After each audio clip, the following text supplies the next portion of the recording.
1930s के अंदर जब इंडिया के अंदर ब्रिटिश राज था तो उस टाइम पर जो हमारे फादर ऑफ द नेशन है महात्मा गांधी, उन्होंने एक दांडी मार्च की थी और उनकी इस मार्च के चलते बहुत सारे लोगों ने उनको फॉलो किया था, उनके साथ ये मार्च जो है कंटिन्यू की थी।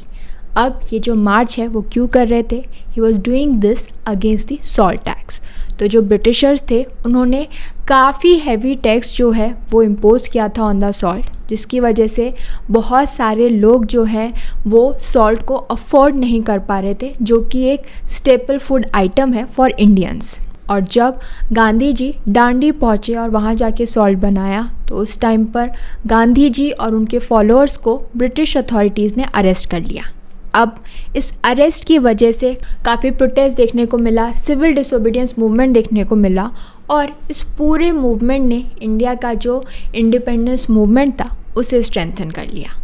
आज हम इन सब चीज़ों के बारे में क्यों बात कर रहे हैं? ऑब्वियसली आज गांधी जयंती है, हम उन्हें याद कर रहे हैं, गांधी जी को याद कर रहे हैं, लेकिन इसके अलावा एक और रीज़न है और वो ये है कि आज इतने सालों बाद एक और एक्टिविस्ट बिल्कुल गांधी जी की तरह जो है उसने एक पद यात्रा स्टार्ट की थी। मैं बात कर रही हूँ क्लाइमेट एक्टिविस्ट सोनम वांगचुक की। तो सोनम वांगचुक ने 1 सितंबर से एक दिल्ली चलो पद यात्रा स्टार्ट की थी और उनका एम था, उनका गोल था कि वो गांधी जयंती के दिन दिल्ली के अंदर एंटर करेंगे और उनकी जो डिमांड्स हैं, लद्दाख की जो डिमांड्स हैं, उसे गवर्नमेंट के सामने रखेंगे।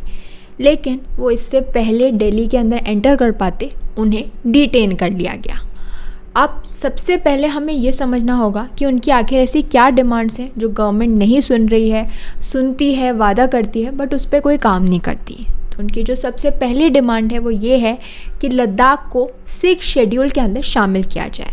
तो ये जो 6 शेड्यूल है वो कॉन्स्टिट्यूशन के आर्टिकल 244 के अंदर आता है, जो कि ये कहता है कि ऑटोनॉमस एडमिनिस्ट्रेटिव रीजन्स जो हैं वो बनाए जाएं, उन्हें फॉर्म किया जाए, जिन्हें ऑटोनॉमस डिस्ट्रिक्ट काउंसिल्स कहा जाएगा। अब ये जो ADCs हैं, ये जो ऑटोनॉमस डिस्ट्रिक्ट काउंसिल्स हैं, इसके अंदर 30 मेंबर्स होंगे with a term of 5 years. और इनके पास क्या पावर्स होगी? इनके पास पावर होगी कि वो लॉज बना सकते हैं, रूल्स एंड रेगुलेशंस बना सकते हैं on land, forest, water, agriculture, village councils, health, sanitation, village and town level policings and many other things. तो करेंटली ये जो 6 शेड्यूल है इसमें कौन कौन से स्टेट्स शामिल हैं? इसमें शामिल है असम, मेघालय, मिज़ोरम एंड त्रिपुरा। तो ये जो 6 शेड्यूल है ये ट्राइबल्स के लिए बहुत ही इंपॉर्टेंट है, क्योंकि ये उन रीजन्स को ये ऑटोनॉमी देता है। तो ट्राइबल्स को प्रोटेक्ट करने के लिए जो है इन रीजन्स को 6 शेड्यूल के अंदर शामिल किया गया था। बट जो लद्दाख है वो 6 शेड्यूल में शामिल नहीं है, क्योंकि जब इस शेड्यूल को बनाया गया था, कॉन्स्टिट्यूशन में इंट्रोड्यूस किया गया था, तो उस टाइम पर लद्दाख में इतनी ट्राइबल पॉपुलेशन नहीं थी, वहाँ पर बुद्धिस्ट थे, तो इसलिए वो शामिल नहीं हुआ था। But now over the years Ladakh ये डिमांड कर रहा है क्योंकि वो ऑटोनॉमी चाहता है। वहाँ के लोग, वहाँ के एक्टिविस्ट बार बार इस इशू को रेज़ कर रहे हैं कि लद्दाख में जो क्लाइमेट चेंज हो रहा है वो बहुत ही प्रॉब्लमेटिक हो सकता है, लोगों को नहीं समझ में आ रहा, लेकिन वहाँ के रीजन के लोगों को पता है कि लद्दाख को क्या चाहिए, वहाँ की क्या रिक्वायरमेंट्स हैं, और इसलिए वहाँ से रिलेटेड जो नेचुरल रिसोर्सेज हैं उनके रिगार्ड में रूल्स एंड रेगुलेशन बनाने की जो पावर है वो लद्दाख के पास होनी चाहिए। इसके अलावा जो उनकी एक और डिमांड है वो है कंप्लीट स्टेटहुड। तो अभी तो जो लद्दाख है वो एक सेपरेट यूनियन टेरिटरी है, बट 2019 से पहले जो लद्दाख है वो जम्मू एंड कश्मीर के साथ ही था, उसी का पार्ट था। तो जब 2019 के अंदर जो आर्टिकल 370 है उसे अब्रोगेट किया गया, उसे हटाया गया, तो ये दोनों ही एक सेपरेट यूनियन टेरिटरी बनी, जम्मू एंड कश्मीर और लद्दाख। उस टाइम पर लद्दाख के लोगों को लगा कि फाइनली अब इतने सालों बाद लद्दाख को वो मिलेगा, वो इम्पोर्टेंस मिलेगी, वो अटेंशन मिलेगी जो उन्हें इतने सालों तक कश्मीर से जुड़े रहने की वजह से नहीं मिल रही थी।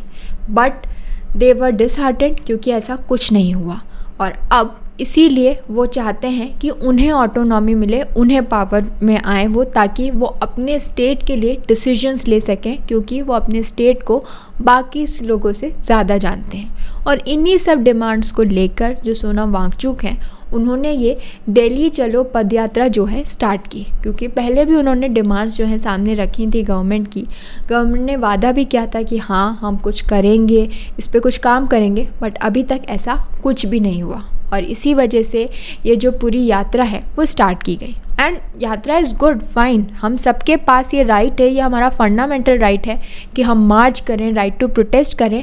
अगर हम उसे पीसफुली कर रहे हैं, विदाउट एनी आर्म्स कर रहे हैं, तो ये हमारा फंडामेंटल राइट है जो हमें अंडर आर्टिकल 19(1)(a) के अंदर गिवन है। लेकिन फिर भी आखिर ऐसा क्या हुआ कि इन सब फॉलोअर्स को डिटेन कर लिया गया? तो इसका रीज़न जो दिल्ली पुलिस ने दिया वो था सेक्शन 163 ऑफ द भारतीय न्याय संहिता।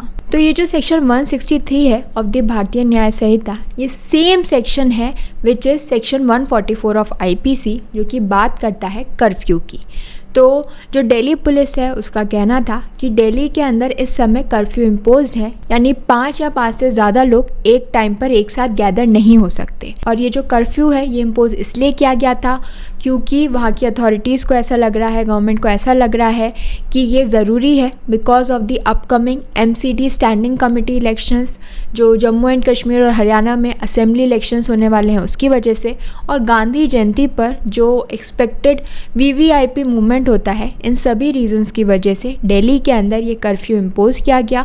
और कर्फ्यू की वजह से वो इस यात्रा को आगे नहीं जाने दिए सकते, क्योंकि उसमें ऑब्वियसली 5 से ज़्यादा लोग हैं। बट इस तरीके से जो उन्हें डिटेन किया गया है उससे काफ़ी सारे लोग जो हैं नाराज़ हैं, बिल्कुल भी खुश नहीं हैं, स्पेशली वो लोग जो कि लद्दाख रीजन में हैं। लद्दाख में इस समय लोग प्रोटेस्ट कर रहे हैं इस डिटेंशन के अगेंस्ट। वहाँ के जो लोकल लीडर्स हैं उन्होंने कंडेम किया है दिल्ली पुलिस के स्टेप को। जो लद्दाख है वहाँ पर जो है बंद डिक्लेयर किया गया है और इसे इशू किया है ले एपेक्स बॉडी और कारगिल डेमोक्रेटिक अलायंस ने, जो कि खुद काफ़ी समय से 6 शेड्यूल की डिमांड कर रहे हैं। और सोनम वांगचुक को ये मार्च नहीं करनी पड़ती अगर उनकी डिमांड्स को पहले ही कंसिडरेशन कुछ मिलती गवर्नमेंट की तरफ से।